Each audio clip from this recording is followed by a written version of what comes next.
So my biggest advice when you're approaching your referral partners, be very clear in what you want.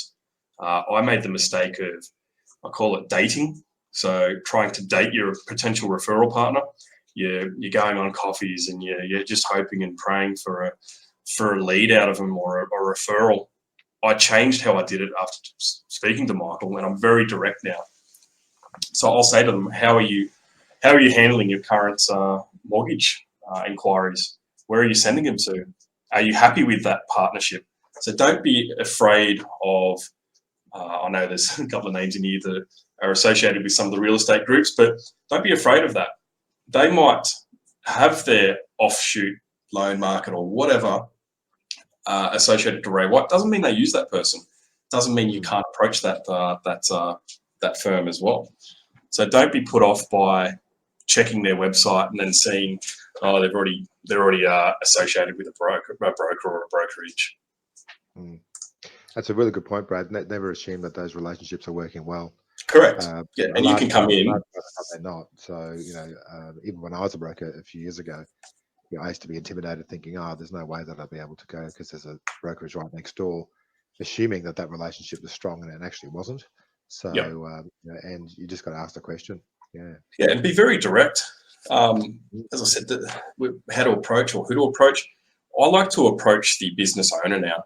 So for a long time, I was always going after the small fish, going for the small agent or the small accountant.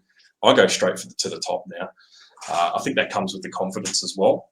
But when you sit down with the director of a business and you're making a commercial decision with them, it is a lot easier, because then they'll put you in front of their meetings, their staff meetings. They put you in front of all of their staff, and you've got a really good opportunity then to push through. But saying that, you've got to be very brutal as well. If you start up a relationship with someone and all it seems like is you're giving them leads, knock it on the head, move on. Do not waste your time on that person.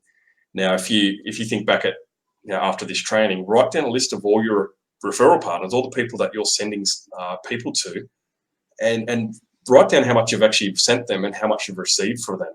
If it's heavily outweighed either way, you need to really look at that. And it's not just what you're sending them. If they're sending you heaps and you're not sending anything back, maybe you need to look at that as well. There is another point there, Brad, which is, and I think a lot of people fall into the trap that it's considered a one-way street, that, you're a lot of brokers I talk to, they because they're getting business from the referral partners, they feel that they need to take a back seat. It's a two-way street, and a good referral relationship should be a true partnership.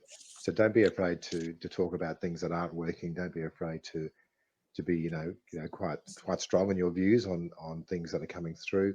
It's not there's not a weaker or stronger partner here. It should be an equal partnership, and they will respect you for it. A lot of brokers, I think, they're a little bit more timid because they feel that they want to upset the relationship, and they'll do whatever and they roll over. It is really a two-way street. So be strong and be firm. And you'll find that they'll really appreciate you as a true business owner in partnership with themselves. And this is probably, this is a very, very old school thing that I was taught when I first became a broker, was never give away some of your commission for a lead. That is one of the main things that I changed about 12 months ago, because I came to realize that, if I can't give them leads back, what have they got in? What benefit have they got from working with me? Now, I'd prefer receive 60 or 70. I don't really give away that much, but I'd prefer receive 70% of something than 100% of nothing. So if you're getting $2 million a month from a referral partner and you're giving them, let's say 30%, that's still an extra 10 grand a month in revenue that you're generating for those $2 million worth of loans. So you've got to look at it as a commercial thing. So when you're approaching these people, don't be afraid to offer them commission splits. Accountants can get a bit funny about it, but I can guarantee you a real estate agent will not.